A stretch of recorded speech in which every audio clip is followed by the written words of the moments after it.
Šajā reizē bez manis arī būs vēl kādi stāstītāji par dažiem notikušiem pasākumiem un gaidāmiem pasākumiem, bet tāds pats pirmais punkts šīs dienas dažādos ir mūsu astrofoto pēcapstrādes konkursa rezultāti, kuram bija nosaukums Izvelc debesu pērli.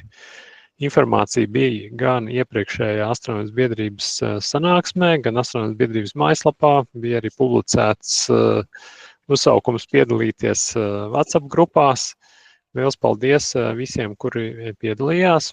Pirmkārt, liels paldies arī pamata fotogrāfiju autoram Jurim Seņikovam, kurš bija safotografējis sēriju ar fotoattēliem. Tur bija piefiksēts Ziemeļamerikas miglājs, un pēc tam ar grēdošanu, ar vai bez grēdošanas, bet ar dažādiem foto pēcapstrādes līdzekļiem aicinājums bija iegūt interesantus, vizuāli baudāmus vai izzinošus attēlus 4 dažādās kategorijās.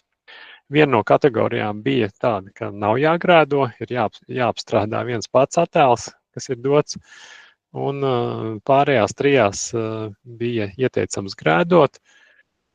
Pilns saraksts ar iesniegtiem darbiem ir apskatāms Latvijas astronomijas biedrības mājaslapā, bet tagad mēs attālināti virtuāli apbalvojam, un tad tagad pēc kārtas varbūt Māris varēs pateikt, kāda balva pienāksies katram no, tā balva nav liela, bet izglītojoša un simboliski. Jā, paldies, Mārtiņ. Ja nekas nav mainījies, un mums aizvien ir 4 laureāti, Jā, tieši tā. Tad katrs saņems 15 eiro dāvanu karti no grāmatu veikala Kriso LV. Dāvanu kartes tiks nosūtītas pēc tam, kad es būšu saņēmis informāciju gan par laureātu vārdiem, uzvārdiem, gan arī iegūs savā rīcībā viņa e-pasta adreses. Brīnieties, ja jūs saņemsiet kādu informāciju, ka ir atnākusi šāda dāvanu karte, tā būs tiešām īsta, un varēsiet droši to izmantot attiecīgajā grāmatu veikalā. Tā, jā. Labi, jo izskatās, ka laikam visi no laureātiem nav pieslēgušies, bet mēs tad sākam pēc kārtas. Tā, un tad pirmais mums ir, pirmo mēs apsveicam Robertu Ozoliņu kategorijā Negaidītā pērle.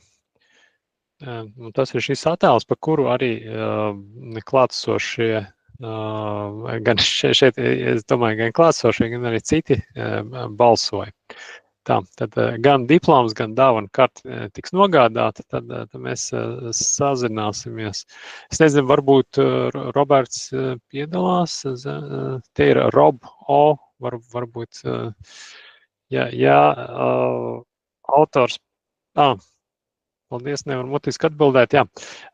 Ļoti interesanti ir arī nopublicētie papildus komentāri pie katra attēla. Es iesaku jums pavērot šo mājaslapu, kur ir uzrakstīts arī tas apstrādes algoritms un papildus iesaistīti līdzekļi, dažādas programmatūras.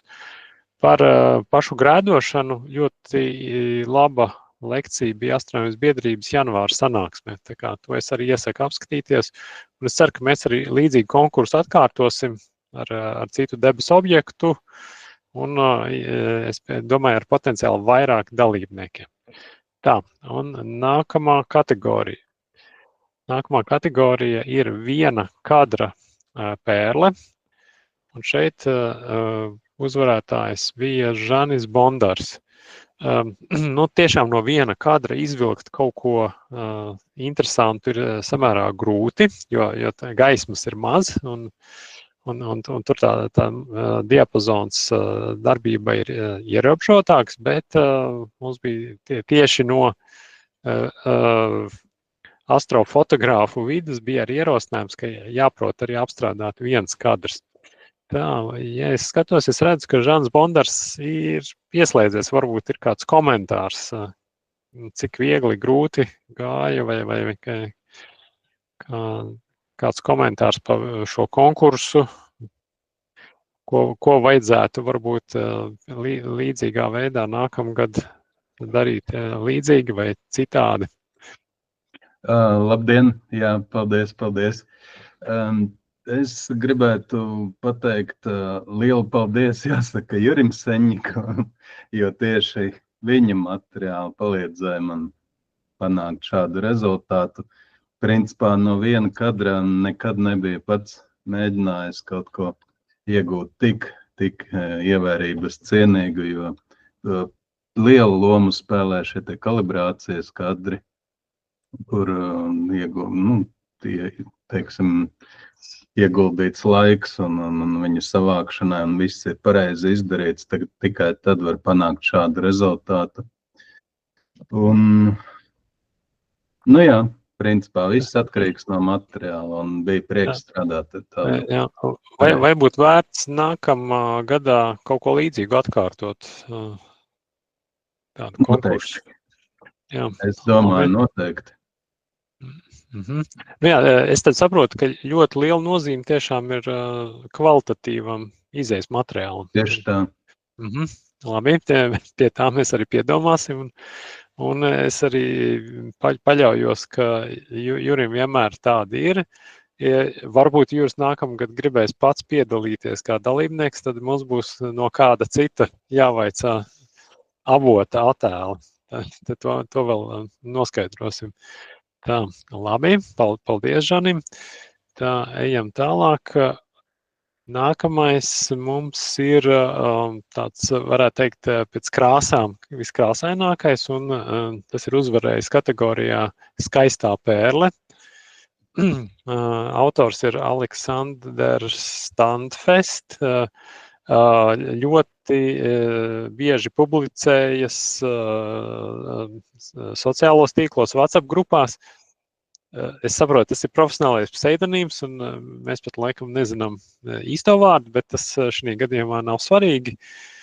Tad šeit tiešām tā zilganā krāsa, kas tā kā kontrastē ar sarkano, viņa veido tādu interesantu tieši to estētisko baudījumu šādam kadram. Jā. Tā, vai mums, es skatos, vai mums ir autors klāt pēc dalībnieku vārdiem? Izskatās, ka nav. Ja ir, varbūt, lai pats piesakās, bet tad tiešām arī labs rezultāts. Un ejam uz nākamo, ko ir iegūs Jānis Poļanko, izziņas pērle. Tad redzam, ka šeit ir atkal citādi akcenti. Tie mazliet vairāk tās mākoņu struktūras ir redzamas. Tā, vai mums Jānis ir pieslēdzies? Tā, pēc dalībnieku vārdiem neredzu. Tagad lai varētu salīdzināt, es ātri paklikšķināšu turp un atpakaļ, un jūs vienkārši varēsiet vizuāli redzēt, kā tie kadri, cik stipri dažādi atšķiras no vieniem tiem pašiem materiāliem. Tā, es tā kā turp un atpakaļ klikšķinu. Redzēt, ka ir vairāk, mazāk zvaigžņu, jo tas bija viens no atļautiem pēcapstrādes principiem, kad drīkstēja ar atbilstošu datorprogrammu palīdzību mainīt zvaigžņu apjomu. Tā kā visi e-pastās saņems gan diplomu, gan dāvanu karti. Tā, tad virzamies tālāk. Jā, un vēl arī liels paldies atlikušiem 2 dalībniekiem, kuri arī piedalījās. Mēs viņiem izsakām pateicību, arī viņi saņems diplomus. Diemžēl balsojumā neieguva uzvarētāju statusu attiecīgajās kategorijās, bet liels paldies par piedalīšanos un par atbalstu. Abus autorus mēs arī zinām kā aktīvus astrofotogrāfus, tā kā viņi arī ir pelnījuši lielu paldies. Tā, un tagad tiešām tad ejam tālāk, un tagad es došu vārdu Inesei Dudarevai īsumā pastāstīt par to, kā noritēja Latvijas 53. astronomijas atklāta olimpiāda. Jā, labvakar. Mēģināšu padalīties ar ekrānu. Tā, mēģināšu visu ekrānu radīt.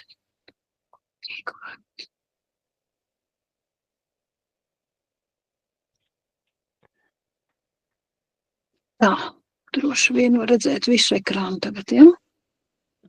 Jā. Jā, tā kā man šis bija tāds negaidīts, kā saka, improvizācija ātri uzstāties, tad es dažus slaidus uzmetu, bet es arī pāriešu uz programmu, lai parādītu, kā tas notika pašā programmā. Tātad Latvijas 53. astronomijas atklāta olimpiāda notika 8. aprīlī pirmā tiešsaistes kārta un 12. aprīlī bija klātienes kārta. Tātad pirmā kārta tradicionāli pēdējos gadus 12 notiek tiešsaistes sistēmā. Dalībnieki 3 stundu laikā pieslēdzoties sistēmai risina 5 uzdevumus. Šogad bija rekordliels skaits, 275 dalībnieki, jeb 94% no tiem, kas bija reģistrējušies. Tad 293 piereģistrējās, bet reāli piedalījās 275. 5 uzdevumi, katrā uzdevumā varēja iegūt 10 punktus, maksimālais punktu skaits bija 49 no 50 iespējamiem, un te var redzēt arī punktu sadalījumu kopumā tiešsaistes kārtā visiem dalībniekiem. Mazu ieskatu, kādi tie uzdevumi izskatījās. Tātad aiziešu uz olimpiādas sistēmu. Tā, vai šo es varu paslēpt? Kaut kur šādiem. Tātad pirmais uzdevums tradicionāli tests, kur ir jautājums ar atbilžu variantiem. Ja, tad dalībniekiem ir jāizvēlās viena no atbildēm un jāieklikšķina. Kā redzat, jautājumi ir dažādi. Ir arī ar attēliem, kur jāizvēlās un jāsaprot, kas notiks. Kā pārvietojas debesu spīdekļi, kaut kas par attālumiem. Jā, tā tad 10 jautājumi, 10 punkti. Otrs uzdevums ir uzdevums, kas ir veicams izmantojot brīvpieejas programmu Stellarium. Ja, tad jautājumi ir doti, kur atbildes var atrast modelējot situāciju Stellariumā. Ja, tad kaut kādās konkrētās situācijās, kas būs novērojams kurā pusē, uz kuru pusi kas kustēsies, kas notiks arī citā vietā, nevis Rīgā, ja mēs skatīsimies no citām pusēm, ja, kādas planētas varēs redzēt konkrētā laikā. Tad otrais uzdevums ir atbildāms izmantojot Stellarium programmu.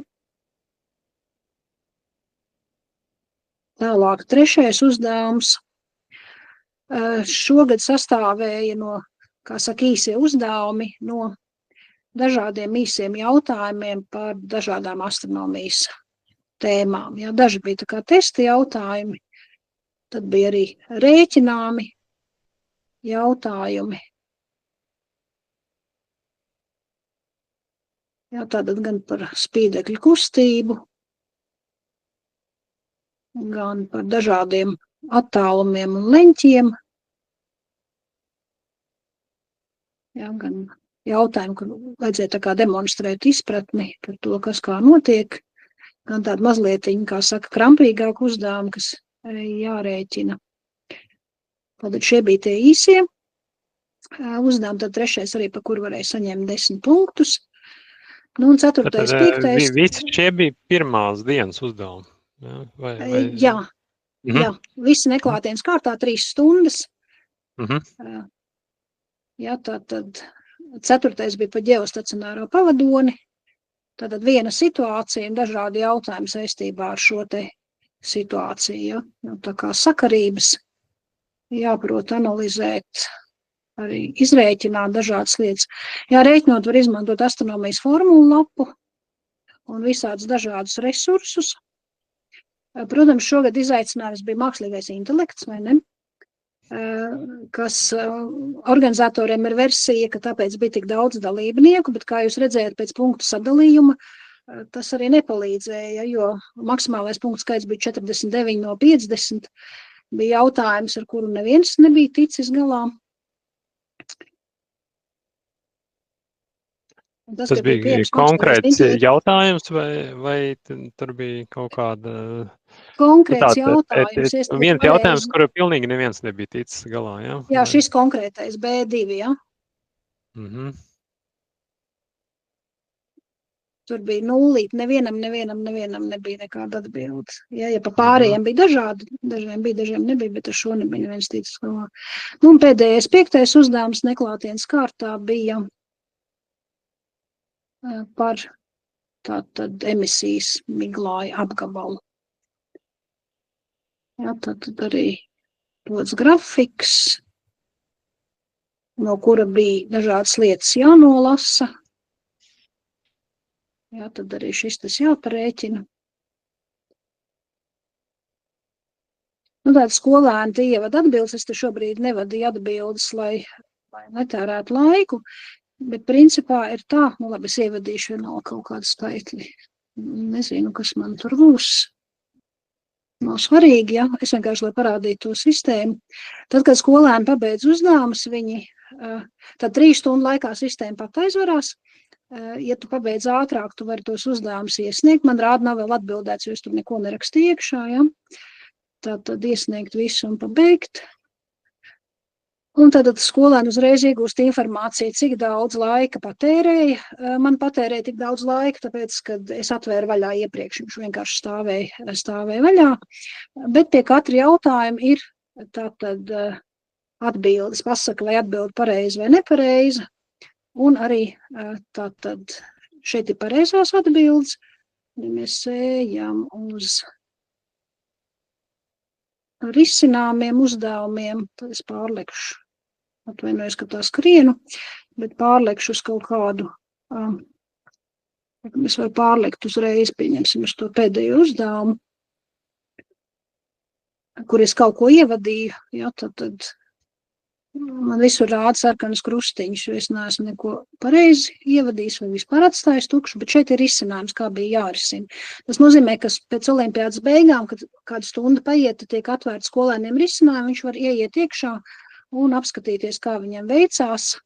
Nu, es ievadīju kaut ko, ja, bet man rāda nepareizi, un te redzam pareizā atbildi. Ja man būtu pareiza atbildi, tad tur būtu zaļais ķeksīts un attiecīgi tik pieskaitīti punkti. Tā kā principā provizorisko punktu skaits skolēns redz uzreiz pabeidzot olimpiādi.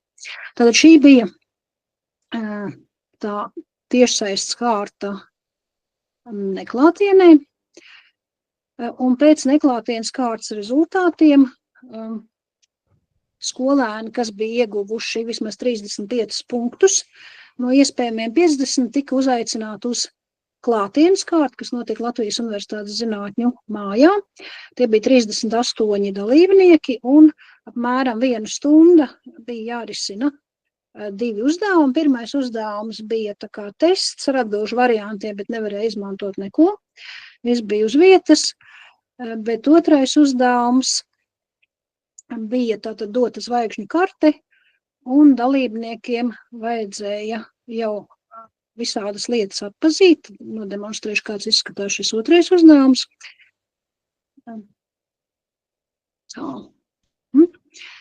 Tātad ir dota zvaigžņu karte.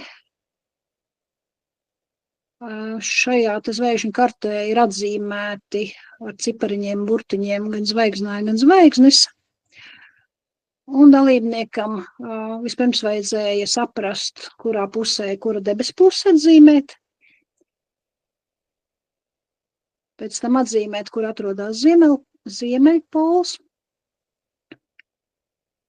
tad novērtēt, no kuras vietas tātad notiek novērojumi, platumu, nu, un tad atpazīt zvaigznājus, kā zināt, arī to apzīmējumus, un ar cipariņiem bija tātad konkrētās zvaigznes, kas bija jāidentificē. Nu, tātad dalībniekam bija jāparāda prasme, ka viņš arī orientējās zvaigžņotajās debesīs. Jā, tātad tā bija otrā kārta šiem 2 uzdevumiem, un pēc otrās kārtas rezultātiem tad tika apbalvoti laureāti, kurus jūs šeit redzat, un ja mēs skatāmies tabuliņu, ja, tad mēs redzam, kad ir Rīgas valsts 1. ģimnāzija, Rīgas Anniņa Mūžas vidusskolas skola, NTU inženierzinātņu vidusskola, Rīgas 64. vidusskola, un speciāla balva bija dalībniecei no pamatskolas, kurai bija visvairāk iegūtie punkti, jā, attiecīgi. Tad tie ir šī gada uzvarētāji, un jūs redzat 2., 3. vieta, tur ir zvaigznītes klāt pēc astronomijas olimpiādas nolikuma, ja ir vienāds punktu skaits, tad augstāku vietu iegūst tas dalībnieks, kurš parāda klātienes kārtā labākus rezultātus. Nu, un ar Latviešu astronomijas atklāto olimpiādu vēl nekas nebeidzās, jo Latvijas komanda jau vairākus gadus piedalās starptautiskajā astronomijas un astrofizikas olimpiādē, kas šogad plānota augustā Indijā, un tad 24. aprīlī tika uzaicināti labākie no šīs atklātās kārtas, lai piedalās atlases sacensībās, ja, tad 4 stundas rēķināja 7 uzdevumus, un Latvijas komanda tā kā dalība ir noskaidrota, viņi tagad trenēsies, un tad augustā piedalīsies starptautiskajā olimpiādē. Līdz šim mums ir 2 atzinības, 1 bronza un 1 sudraba medaļa. Latvijas komandai, ja tad mēs esam 4 gadus piedalījušies, un katru gadu ir bijis kaut kas, un tad maziņš ieskats šajos atlases kārtas uzdevumos, ja, tad notika klātienē, ja tad izmantot nevarēja neko, bija formula lapa, Hertzsprunga-Russell diagramma, un tad bija jārēķina 7 uzdevumi, tādi īsāki uzdevumi, un garāk uzdevumi, bet te jau tie uzdevumi ir tuvāk tam, kā notiek starptautiskā olimpiādē. Tajā skaitā, piemēram, ir doti dažādi dati. Šeit, piemēram, 7. uzdevumā bija dotas Venēras efemerīdes, jā, virknīte. Vairākas lapas ar datiem, no kuriem bija tur jānosaka konkrēti jautājumi. Ja? Un tad labākie dalībnieki arī ar šo te galā tika un ir izvirzīta komanda, kur nu tad turpina trenēties un piedalīsies starptautiskajā olimpiādē. Tas būtu īsumā viss. Labi, liels paldies. Tas tiešām bija interesants ieskats tajos uzdevumos, un arī bija redzams, ka lielākā daļa laikam netika ar pusi no uzdevumiem galā, bet nu, kā saka, vienmēr ir tie, kas tiek galā, un tad tie virzās tālāk. Jā. Liels paldies, Inesei. Tālāk došu vārdu Mārim. Man regulāri kāds vaicā, kur notiks ērglis, kad notiks. Es saprotu, par datumiem laikam mums šaubu nav, bet ir jautājums par norises vietu. Tad varētu īsumā varbūt Māris pastāstīt, kas un kā. Jā, par datumiem 7. līdz 10.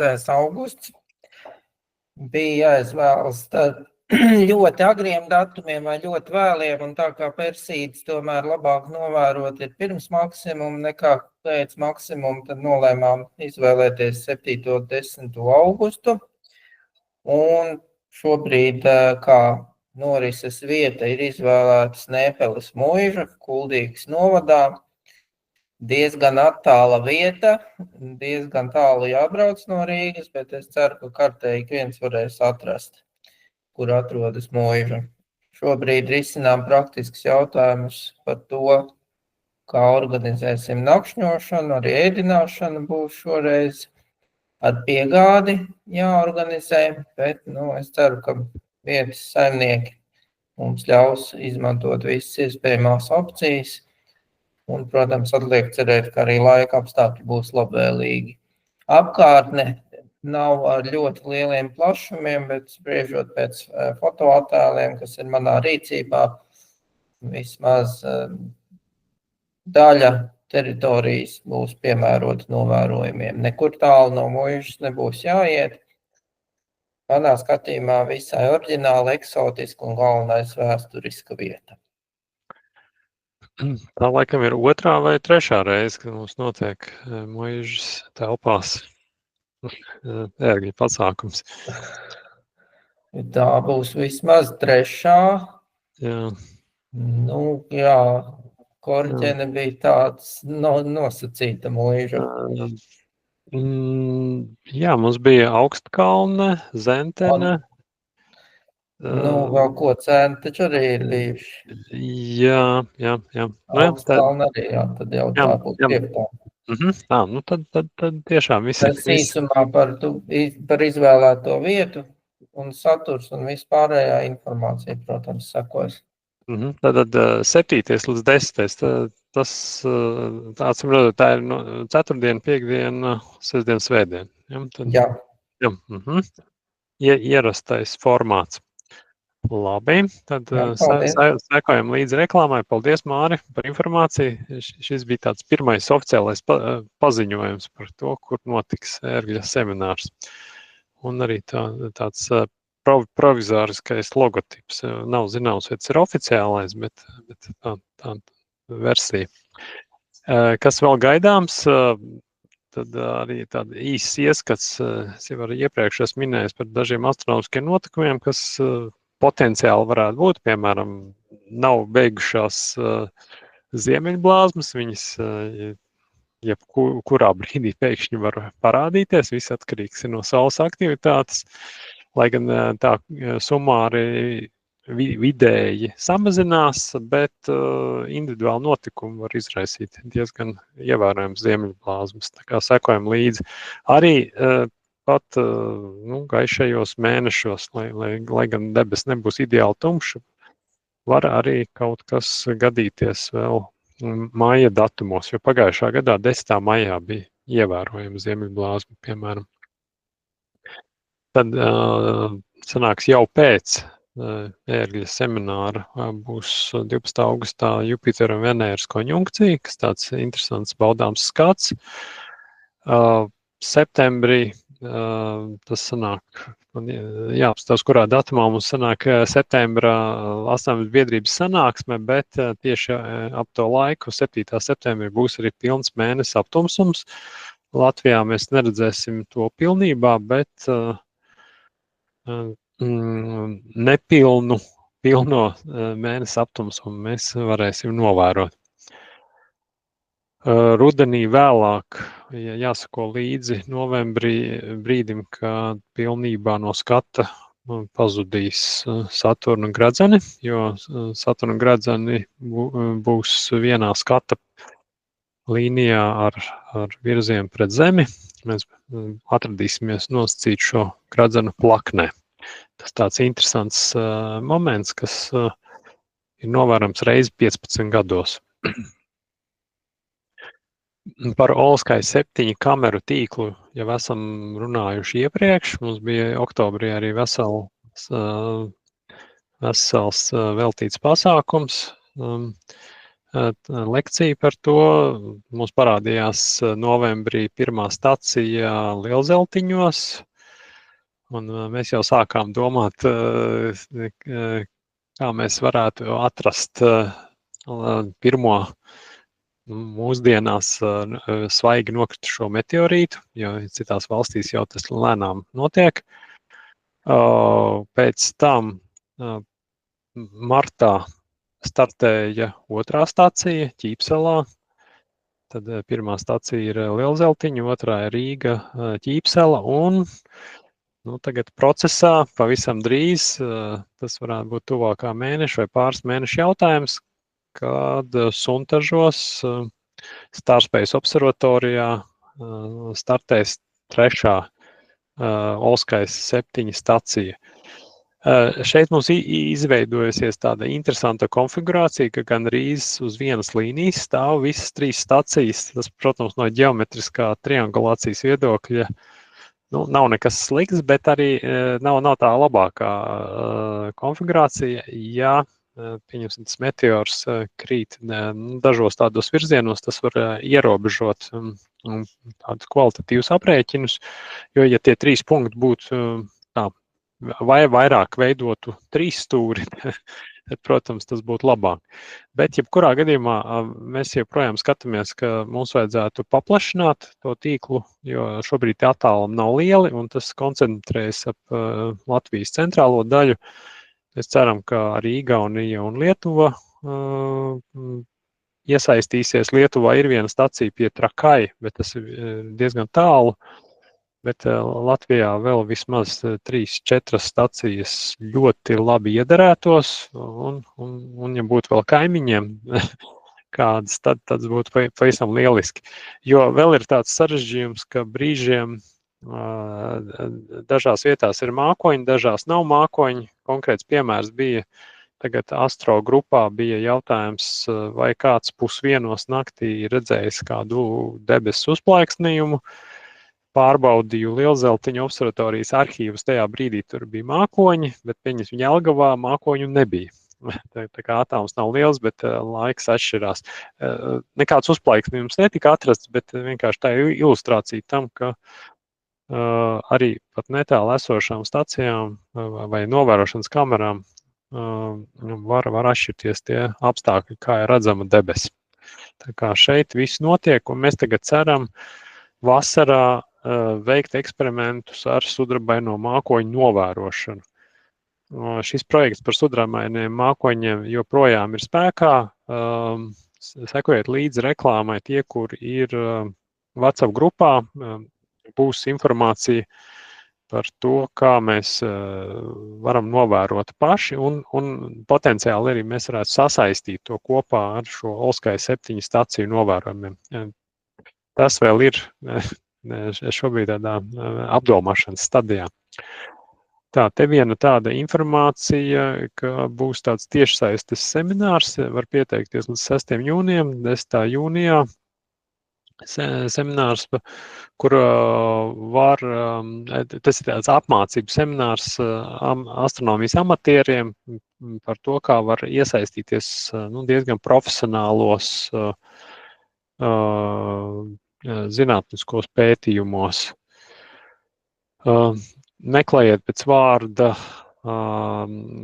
ACME un Citizen Science, un tad vai ACME Multi-Messenger Citizen Science. Pēc tādiem atslēgu vārdiem jūs atradīsiet. Te ir arī adrese, pie pilnā adrese, bet ir varianti, kā to meklēt. Tad mums tradicionāla informācija par to, ko mēs varam lasīt un skatīties. Lasām zvaigžņoto debesi. Zvaigžņotās debesis atvēršanas pasākumi arī ir redzami video arhīvā. Tajos var iesaistīties arī tiešsaistē. Vasaras numuram tas būs 16. jūnijā. Latvijas radio arī savā raidījuma sērijā Zināmais nezināmajā laika pa laikam pievēršas astronomijai, astrofizikai un kādai fundamentālai fizikai. Te ir 2 raidījumi no pēdējā mēneša krājuma. Viens ir par satelītiem, un otrs ir par lieliem fizikas eksperimentiem, kas imitē procesus visumā. Tad iesaku apmeklēt Latvijas radio mājaslapu, atrast šos raidījumus, un tos var klausīties sev ērtā laikā. Iepriekš minēto žurnālu Zvaigžņotā debesis visērtāk ir saņemt abonējot, jo veiklā to tiešām grūti nopirkt. Var nopirkt grāmatnīcās, bet kioskos tas nav pieejams. Gan šīs dienas lekcija, gan pēdējo 3 gadu astronomijas biedrības lekcijas ir pieejamas tiešsaistes ierakstos. Tā. Un jau es minēju, ir WhatsApp grupas, ja kāds vēl no jums nav minētajās grupās, vairākas domāju šīs te astro novērojuma alerti vai raķetes un citas zvēri, tad variet man dot ziņu, varu pievienot šīm grupām. Tā, es tagad skatos, kādi mums ir ienākuši jautājumi un komentāri, es nebiju apskatījies sākumā. Tā, par astrofoto apstrādi ir komentārs no Arta Ozoliņa, jā, par datoru konfigurācijas nozīmīgumu, un 7. septembris ir svētdiena. Jā, tā, es tikai no galvas neatceros, vai tas bija, ja tas man šķiet ir svētdiena no rīta, jā, novērojams, tas ir rīta notikums. Tad, ja es tā jo sanāk, ja nakts, vai ir tieši otrādi vakarā, jo mums atnāk nakts kopā ar mēnesi aptumsumu, jā, tad tas ir svētdienas vakara pasākums, jā. Labi. Tā. Un tad mums šogad jau notikušas 5 astronomijas biedrības sanāksmes. Māris sākumā minēja, ka mums vēl būs viena sanāksme, tāda milzīga gara lekcija nav plānota, bet ir plānoti 2 nelieli ieskati dažādās tēmās. Viens ir par astronomiju dienas apstākļos, Jānis Šatrauskas pastāstīs, un otrs ir par Eiropas astronomijas asociāciju. Jānis Kauliņš varētu pastāstīt. Un, protams, arī būs punkts dažādi. Tā, paldies šodien par uzmanību. Varbūt ir vēl kādi papildus jautājumi beigās, komentāri. Tā, redzu, te ir komentārs, ka gaidām kosmos 482, ja Venēra 2 atgriešanos. Tas būs kosmēs aparāts, kas nokritīs kaut kur uz Zemes vai okeānā iekritīs. Domājams, ka viņš pilnībā nesadegs, jo Venēra 9 ir veidots kā īpaši karstuma izturīgs aparāts. Līdz ar to tās ir tādas prognozes. Mēs zinām tikai to, ka tas bija savulaik neveiksmīgs starts Venēras virzienā, un gadu desmitiem šis kosmiskais aparāts ir riņķojis tādā garā, izstieptā eliptiskā orbītā ap Zemi, līdz lēnā garā Zemes atmosfēra to pie katra vijuma ir nedaudz bremzējusi un ir pienākusi kārta tam, ka laikam tā orbīta drīz saruks pavisam, jo tās augstums ir samazinājies būtiski. Jā, vai ir vēl kāds komentārs? Ja komentāru vairāk nav, tad vēlos visiem pateikties par piedalīšanos. Un saku uz redzēšanos un tiekamies 11. jūnijā.